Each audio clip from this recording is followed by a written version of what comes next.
there is this really exciting thing that's going on around the country, you know, sort of disillusioned, disenfranchised socialists standing as independents. There are hundreds of them all around the country in this election, you know, and if that can be harnessed and tapped into for the future, that'll be fantastic. So hopefully we'll move forward as part of that. I'd become disillusioned with the Labour Party for a while, like a lot of people on the left had. And the Gaza stuff was really quite challenging. Listening to Starmer saying Israel has a right to defend itself alongside, you know, thousands of people being slaughtered, maimed. It was just appalling. And I hung on for a while, waiting for the parliamentary selection meeting, which didn't happen. You know, they just planted somebody on us. Even though we had good candidates locally apply, there was no selection meeting, and that was the last straw, really. There was no need for me to stay any longer. So it was a combination of things, but, you know, I'd been on the way out for a while.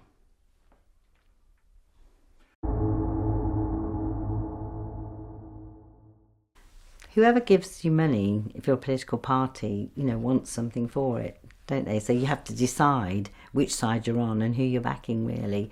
And I don't see that the Labour Party are really doing the best for workers. And I sometimes struggle to understand why unions still support them. But I guess what else can unions do? Who else is there? You know, the Labour Party is supposed to be the political arm and voice of the union movement. And yeah, so there's a real contradiction, I think, between what the Labour actually does and what ordinary people need and want. Managed to do some sort of social and climate projects and initiatives. So I managed to get trees planted in different areas around the island, and fruit trees, you know, to produce food, to make us, you know, that sustainability thing in long-term food. What else did I do?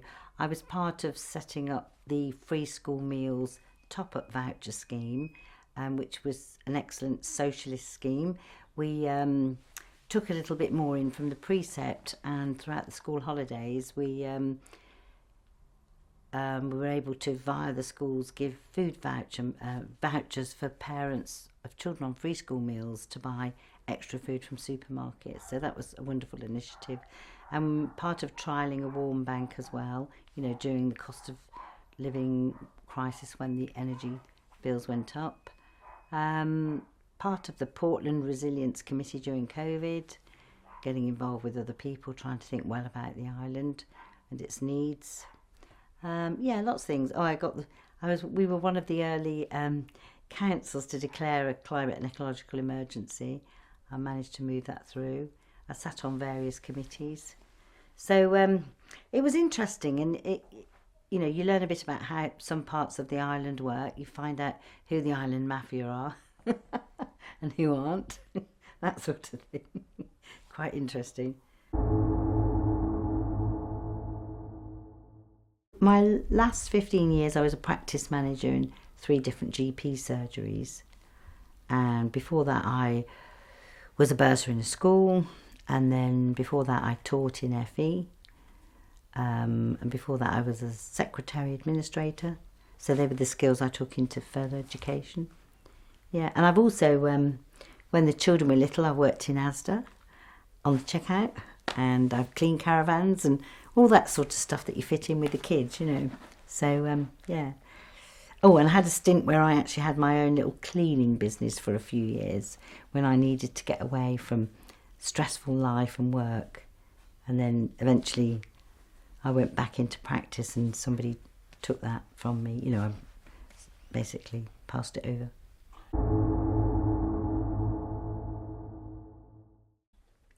Well, the first thing I would do is, as quickly as possible, take private healthcare out of the NHS. But of course that's not terribly easy when so many of our MPs are being, you know, are getting money from private healthcare companies, you know, current ministers, would-be ministers. So you're really up against it. trying to shift that. But I'm totally and utterly believe that private healthcare is destroying the NHS. Not only is it taking money, but it's focusing on, it wants to do the profitable things, the monitoring of patients, planned operations. That's what it wants, because that's where the profit is. Not interested in the, the on the day stuff, turning up at a GP surgery or A&E or minor injuries, and certainly not interested in elderly care and, rehabilitation and all of that. So I think the first thing is to get rid of private healthcare.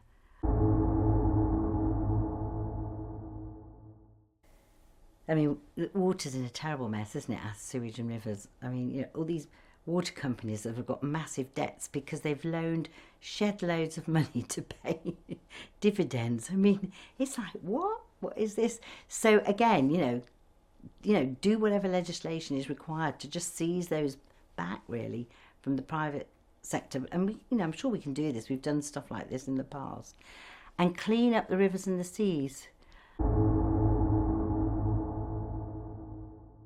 Environmentally, we need to get out of our cars, and this kind of illusion that electric cars is the answer. I mean, it's just a joke, isn't it, really? There are not enough of the, specialised minerals and things and metals that are needed to get everybody into electric cars. It's like a pipe dream, really, and all the manufacture of that as well. We need to get people onto buses environmentally, socially, and big investments needed there to expand those services and make it attractive. Well, I'm obviously not a renewable energy expert, but I think it's definitely the way that we have to go. We have to go. There's no choice about it, really. The temperature of the earth is rising, and it's not good enough to say, well, they're doing this in that country and that in the other country. We have to take responsibility for what we're doing. If you go to any tip and you look at what's thrown away every day, that's stuff that's been manufactured with energy. So there's lots of ways we can work towards a system where we can rely on, potentially only renewable energy, or most of it renewable energy. Let's cut out the waste. Look at all the seas and the oceans around us. Where's this harnessing tidal energy as well as wind energy? We have to move that way and focus that way and believe that it's possible. When people are against things that are actually completely good for human beings and the human race, we have to ask ourselves, well, who is funding those researchers and those scientists? That's the first question and answer that we need, because we know what that stuff is all about. Nuclear energy just terrifies me. I remember as a young person reading about radioactive waste hanging around for hundreds of years, thousands of years. I mean, it's like just crazy, isn't it, to be creating that? And I think we have to move to a world where all this disposable stuff, having everything new, having everything updated and replaced, it's just not sustainable. Why not have a phone that lasts for most of your life? Why do we have to keep updating things and throwing things away? It's all part of that capitalist consumption, isn't it? Because that's how the rich get rich, is because we sort of make, buy, throw away and do it again, don't we? So it's not just about the energy that we generate and use, it's about how we use it, and we should treasure it and use it very, very carefully.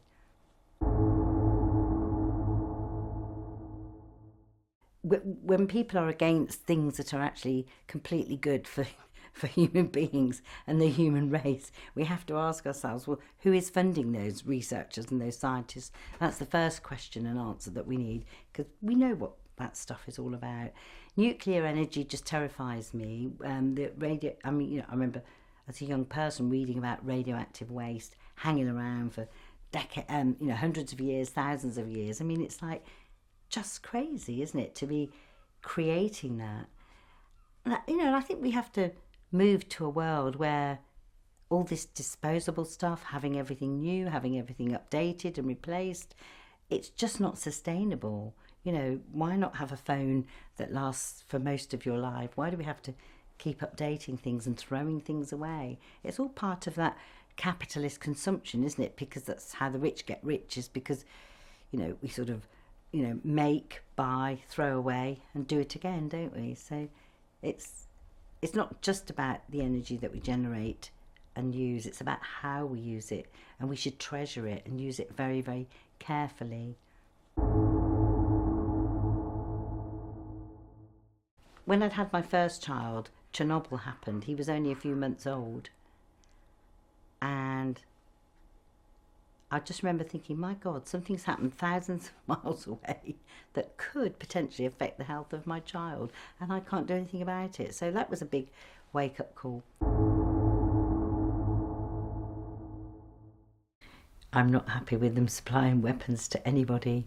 Absolutely not. Absolutely not. It's just, on my leaflet, it sort of advocates the UK becoming a broker for peace in the world, genuinely, because we need to start talking with each other and solving our problems in different ways.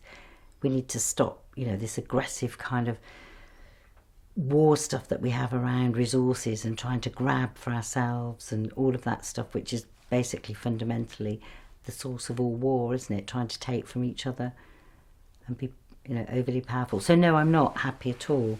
And I mean, I don't know if this is popular with people on the left, but, you know, there are places where there is not complete safety. So I think you have to be able to look after yourself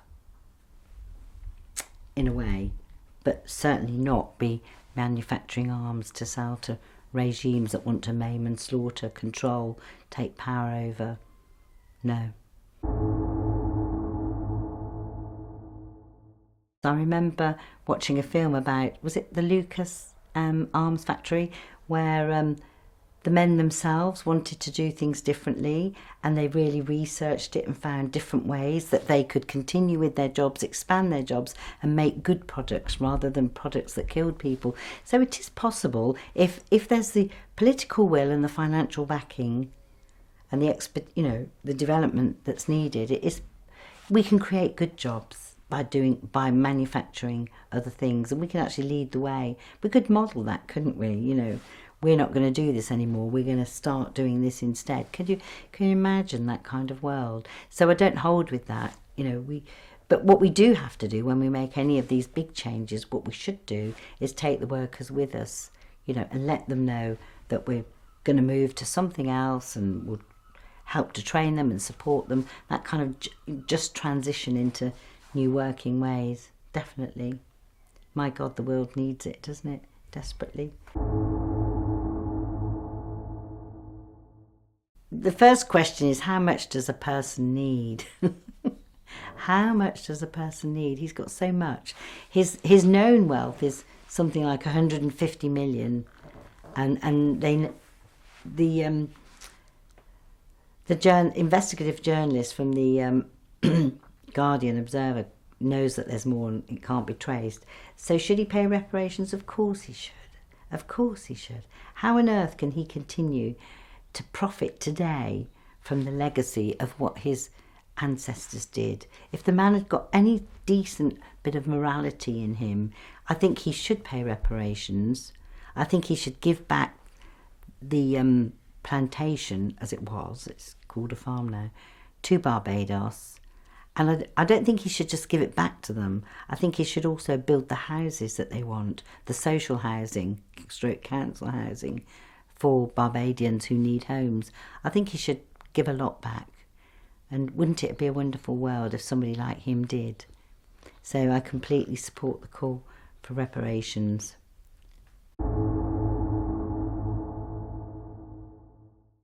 My feeling on asylum seekers, immigration, refugees is, my first thought is, what do you expect when you go to other people's countries and you start wars and you create chaos and mayhem, and you support bad regimes with your money? You know, you're kind of like, you know, you're setting the scene for people to leave those countries and need to go elsewhere. So that's the kind of the stuff around their safety and security. And then there's also the other side is, why can't people move around to better their lives? Haven't we all done that? My mother did that. She escaped a life of violence as a young woman when she left Italy, but she also, wanted better things for herself. And coming here and getting a job and having her own money was amazing for the rest of her life, really. Set her up as an independent person, not dependent on men. So what's wrong with people coming and trying to better their lives? I don't see anything wrong with it. Since we've had the asylum seekers here on the island, when we knew they were coming, we just knew what would come with that, and the racism and born out of fear mainly, and encouraged by those with other motives. And so we wanted to do something positive, reach out. We've got these people coming from all over the world on their own, human beings, let's reach out and say hello and make friendships and what have you. But also let's try and integrate the community and have, residents and asylum seekers mixing and doing things together and breaking down all the fear and lack of trust and that goes with it. We are one human race.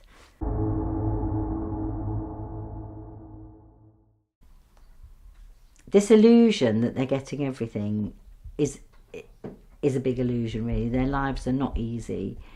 A lot of them don't come off the barge. They are quite depressed. They are quite low. Some of them don't want to come off because they get a sense of how locals are with them.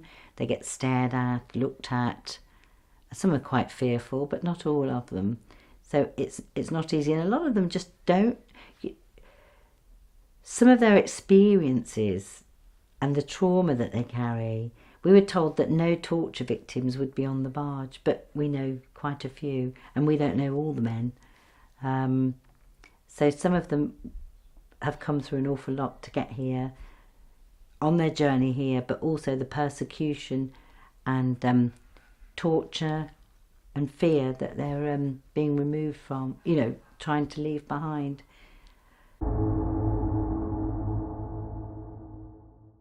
So we've got this crazy situation, haven't we, where we've got over 1.5 million empty properties, empty homes in the country. Shelter tell us we've got 1.2 million people on social housing waiting lists. And then we've got a government that wants to build houses anywhere and everywhere. And, a lot of the population are up in arms about that because it's not being planned well. There's no infrastructure being put in with that, etc. And then, lo and behold, you've got the Tory party who have received over £60 million in the last 10 years from construction companies stroke property developers. So what's going on here? What is going on? So I would say, what are the, we need to look at what these 1.5 million empty homes are. It's scandalous that any home is left empty for, more than a few months or whatever in transition. Empty homes when we've got not enough homes for people. Surely we need to look at those first.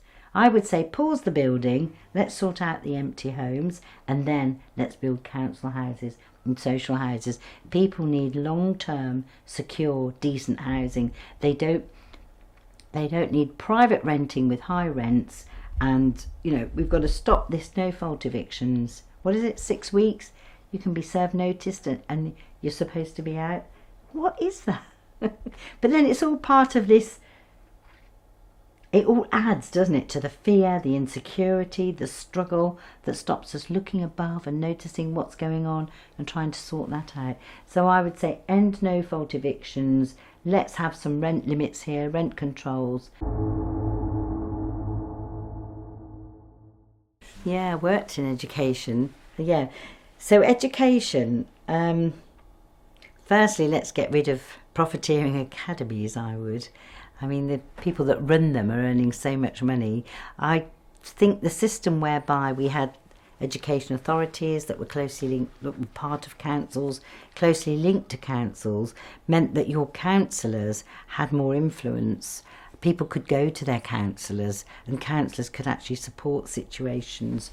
and influence things, and that doesn't happen in the academy system, which is basically a private business. But I mean, they've kind of formed trusts and connections and links so that they're almost operating like the old education authorities did, but without the public accountability in the same way. So I would get rid of academies, firstly.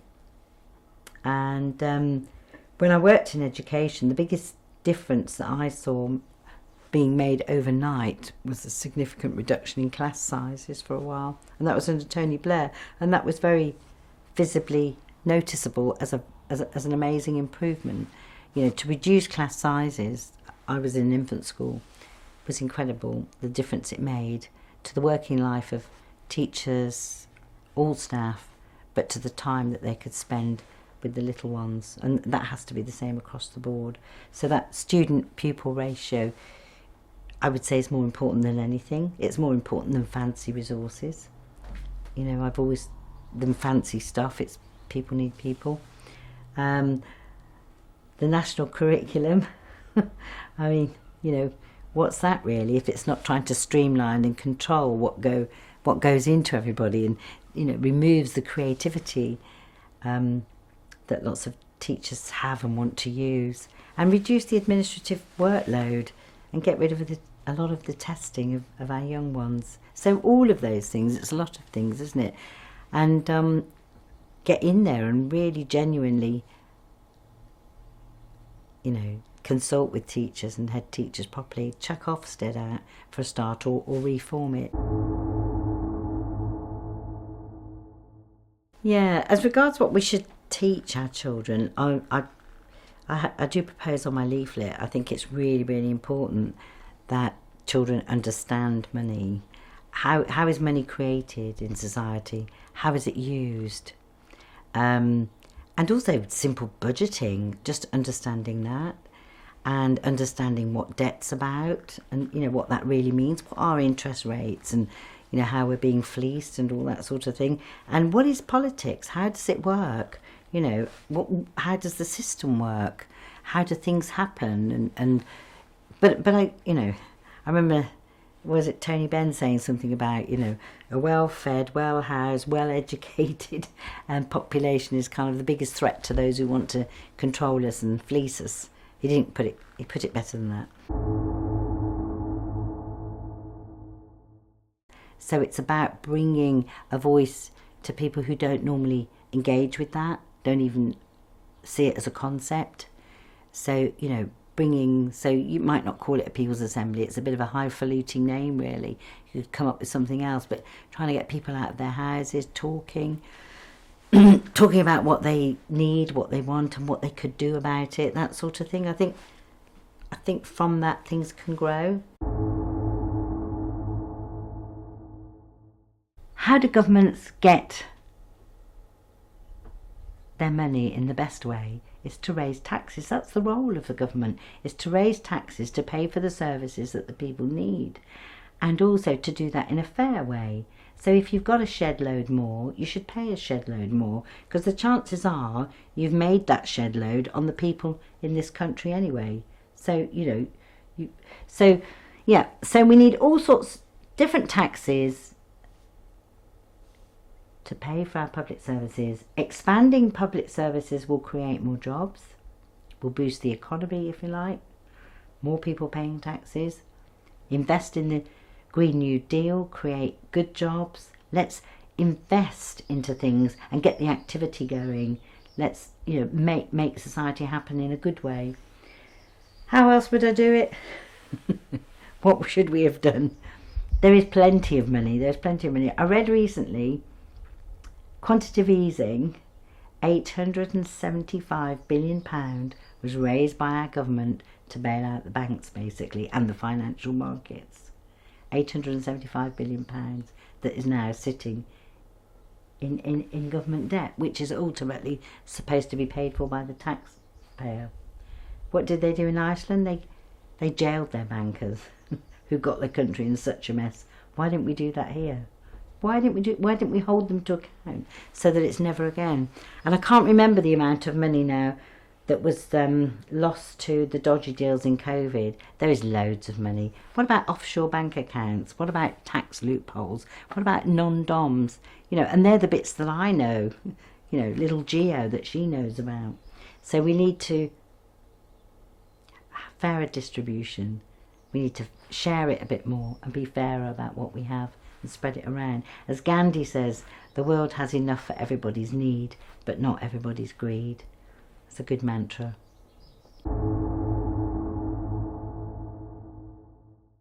If you want to control and disempower people, you don't want them talking to each other and thinking about what the problems are and coming up with solutions and working together to improve things. That's the last thing you want, isn't it? You want to keep them down, feed them with dross on their TV and now on our social media, keep them separate in their cars, you know, stop them chatting to each other on the bus and you know, even now, stop them going into the doctors and the chemists. Let's deal with them all online. And, you know, everything is so remote and isolating. And it's when people come together that's when the energy changes and that's when it can happen. Because ultimately, as people, we don't have money and we don't have the power that goes with money, but we have each other and we have ourselves. And that's where our powers can lie if we are aware of it.